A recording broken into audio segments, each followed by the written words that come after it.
Halo teman-teman, di video kali ini saya akan membahas cara mengajukan pinjaman online di aplikasi Uku. Aplikasi Uku ini salah satu aplikasi pinjol yang menarik sekali untuk kita bahas teman-teman.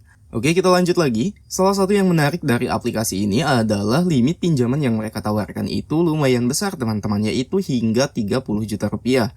Dengan bunga yang mereka tawarkan juga mulai dari 0,2% hingga 0,3%. Selain itu, ada tenor pinjaman yang cukup lama, yaitu mulai dari 91 hingga 180 hari.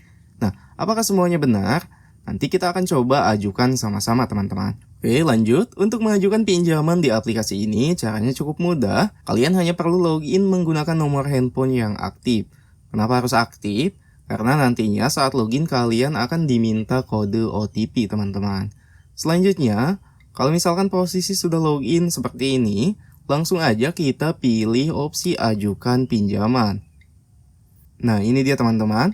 Kita akan diminta untuk mengisi beberapa formulir pengajuan terlebih dahulu. Nah, di bagian pertama, kalian harus mengisi informasi identitas. Oke, informasi identitas ini meliputi foto KTP dan foto memegang KTP teman-teman.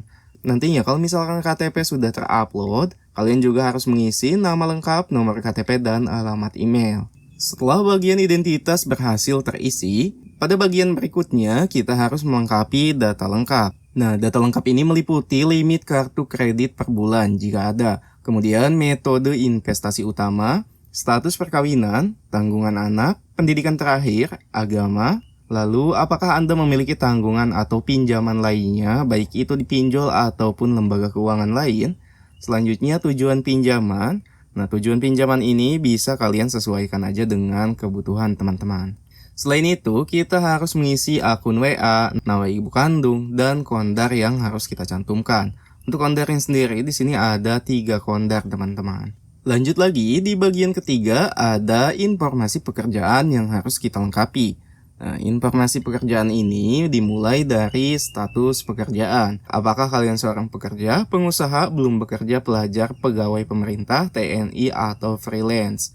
Nah, tinggal kalian sesuaikan aja teman-teman. Selanjutnya, kalau misalkan kalian memilih pekerja, maka kalian harus mengisi jumlah karyawan di tempat kalian kerja, kemudian area kerja, bidang usaha, jabatan kalian saat ini, dan penghasilan per bulan serta pengeluaran per bulan. Lanjut di bagian terakhir, yaitu kita harus mengisi informasi rekening bank untuk pencairan. Nah, ini dia teman-teman, untuk pilihan banknya hanya sedikit. Di sini kita tidak bisa menggunakan e-wallet, tapi di sini juga kita bisa menggunakan bank digital seperti neobank teman-teman. Kalau misalkan ini sudah terisi, maka data kita akan langsung masuk pada penilaian kredit teman-teman. Nah, setelah penilaian kredit ini, di sini juga saya langsung mendapatkan limit pinjaman. Untuk limit ini nominalnya sangat kecil, yaitu hanya Rp500.000. Ya, bisa dibilang wajar karena ini adalah pengajuan pertama. Di setiap aplikasi pinjol, biasanya limit pertama itu memang kecil teman-teman. Tapi kalau misalkan kita sering menggunakan aplikasi tersebut, maka aplikasinya akan memberikan penambahan limit teman-teman. Nah, dari pinjaman Rp500.000 ini, maka untuk maksimal yang bisa kita ambil sama Rp500.000 dan untuk jumlah minimalnya juga Rp500.000 teman-teman. Selanjutnya, untuk durasi pinjaman, di sini saya mendapatkan 150 hari atau dibagi lagi menjadi 4 kali periode pembayaran. Oke, kita cek dulu pembayaran setiap periodenya. Nah, ini dia teman-teman. Jadi dengan pinjaman tadi itu Rp500.000, nominal yang akan kita terima itu Rp408.500 teman-teman. Selanjutnya, untuk periode pembayaran, karena di sini terbagi menjadi 4 kali periode, maka untuk periode pertamanya itu kita harus membayar dengan nominal yang hampir mendekati pinjaman pokoknya teman-teman. Dan untuk jarak pembayaran dari waktu pinjaman hingga jatuh tempo pembayaran pertama atau periode pertama, jaraknya itu kurang lebih hanya 15 hari teman-teman. Jadi dalam waktu 15 hari kita harus membayar di periode pertama. Selanjutnya untuk periode kedua, ketiga, dan keempat, nominal yang kita bayarkan cenderung mulai berkurang. Dan untuk waktu pembayarannya, di sini sudah mulai satu periodenya 1 bulan teman-teman.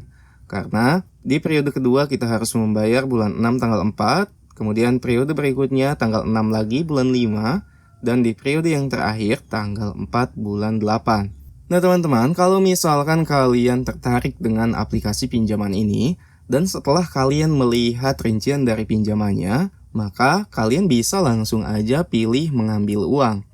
Nah ini dia.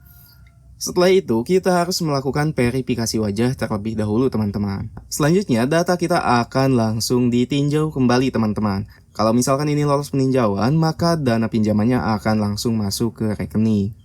Nah oke teman-teman, mudah-mudahan informasi dalam video ini bisa bermanfaat. Buat kalian yang memiliki pertanyaan, silahkan boleh langsung ketikkan aja di kolom komentar. Saya akhiri untuk pembahasannya, terima kasih sudah menonton dan sampai jumpa di konten berikutnya.